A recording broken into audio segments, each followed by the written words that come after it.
Hello, I'm Jonasz Rawiński and you're watching TVP World Talks, where every word matters. Belarus, a pariah state among European nations led by dictator Alexander Lukashenko, may have a chance to emerge from the opprobrium of its authoritarian ways.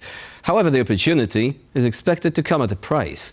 Soon after the Trump team began the task of disentangling the Ukraine war, a US envoy quietly slipped into Belarus to recover a group of political prisoners. Commentators suggest this could be a part of a broader effort to pry Belarus away from Russia's clutches. Meanwhile, an open letter signed by a group of Nobel Prize winners was recently submitted to the Trump administration, requesting support in the task of setting all of Lukashenko's political prisoners free. Joining us now is Dmitry Bolkunets from the Forum of Democratic Forces of Belarus. Hello and welcome to TVP World. Hello.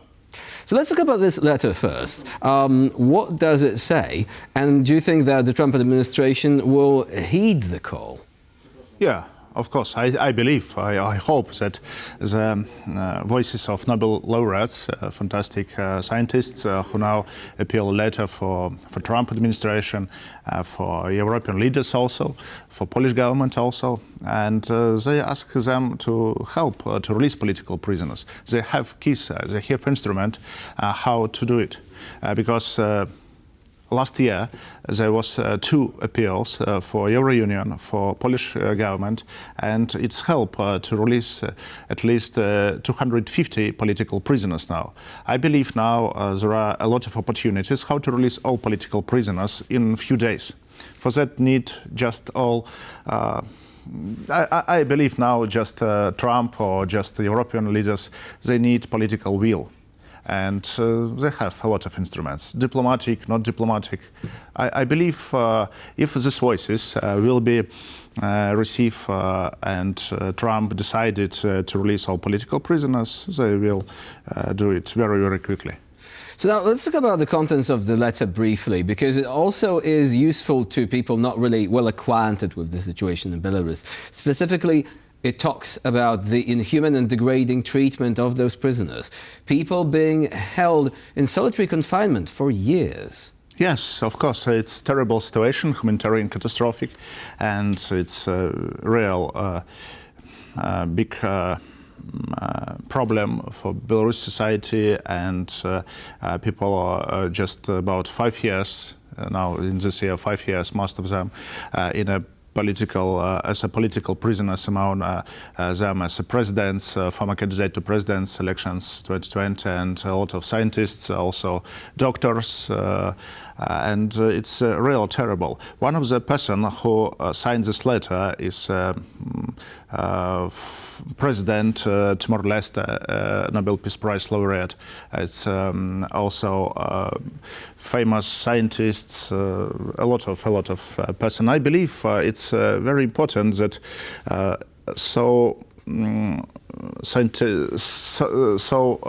famous scientists just ask help from the politics, because another way this problem is not on the agenda of media.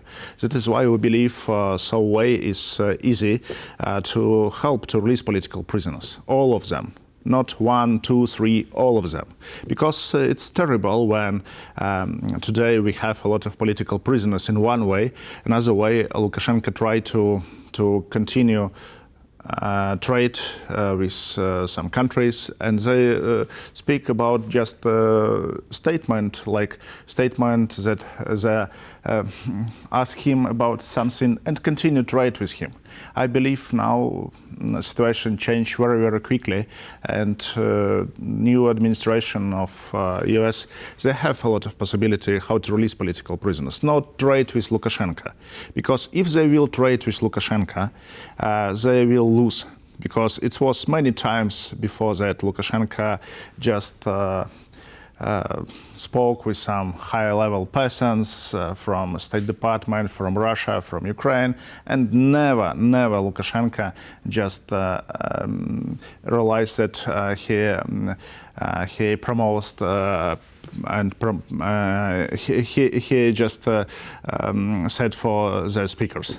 So do you think he might actually want to outsmart them yet again? Because this, unfortunately, seems exactly what the plan is. The new administration Union is eyeing Belarus, thinking, okay, if we are able to perhaps convince Lukashenko, release prisoners, and instead we're going to, in exchange, we're going to lift the sanctions, perhaps we might be able to reduce the dependence of Lukashenko on Vladimir Putin. But do you think that this could actually work? As you've already mentioned, Lukashenko, well, he's a smart guy. He knows how to exploit opportunities, but in the end, he does not play fair, does he? He's not a smart guy, he's a Soviet guy. Lukashenko living in Soviet Union mentality.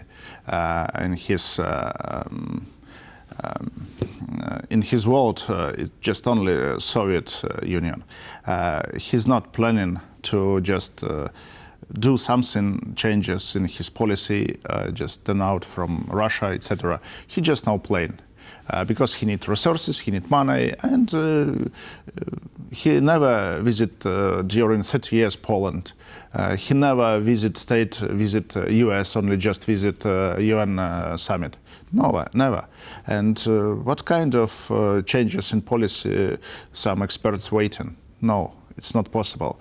Because he just living in pro-Russian, pro-Soviet world of his world.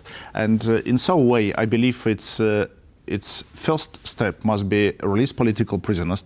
The second step, probably it will be necessary to discuss about sanctions policy, about negotiation between Lukashenko regime and Belarusian society, together with Western countries. It's very important for security in Europe.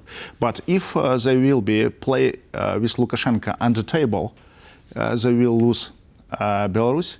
They will become as a clowns, because Lukashenko will be winner of this story. So do you think essentially it doesn't make sense to draw up any long-range plans for reducing the dependence between Belarus and Russia? Do you think this is a lost cause, that what the negotiators should focus on is releasing political prisoners, perhaps in exchange for certain concessions, but that they shouldn't hope that Lukashenko all of a sudden is going to become pro-Western and he's going to send Russian troops back from Belarusian territory? You're saying this is not going to happen? I think it's very important now thinking about security in Europe due to a situation that will be in this year. Lukashenko and Putin planning to organize military exercises in Belarus, probably August, September, I do not know when exactly, but... the Zapad exercises. Yeah, and probably it will be also dangerous for Ukraine, for Poland, etc. How to stop these exercises in Belarus?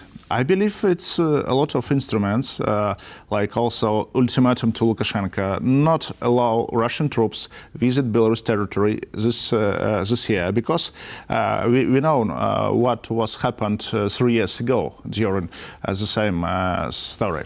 And for example, if no, okay, just close border for trade, for Putin trade. It's one instrument. I believe there are a lot of instruments how it's possible to do it. But if Euro Union will continue trade with Belarus, with Putin, continue to help them to receive money from gas, from oil products, from another machinery, etc., they will receive resources. If US or some European countries will try to spoke with Lukashenko just on non-public negotiations, and they will be thinking they are smarter than previous diplomats who spoke with Lukashenko, they lose this game. Because Lukashenko in power 30 years. Some diplomats who visit now him just a few months on power, and they have no previously history communication with dictator Lukashenko. He never save his world. I mean, he never did something that he during discussion send message for some politics from the West. Never before. I believe now it's very, very important. Firstly, release political prisoners. And after that, it will be easy to change situation in Belarus. So this is a situation that, of course, requires concerted efforts. And this is what the authors of the letter are calling for. The release of people who have been in prison often for years. Dmitry Bolkunets was our guest today here on TVP World. Thank you very much for joining us and for sharing your insight. And I'm Jan You're watching TVP World. Please stay with us for more latest news and updates.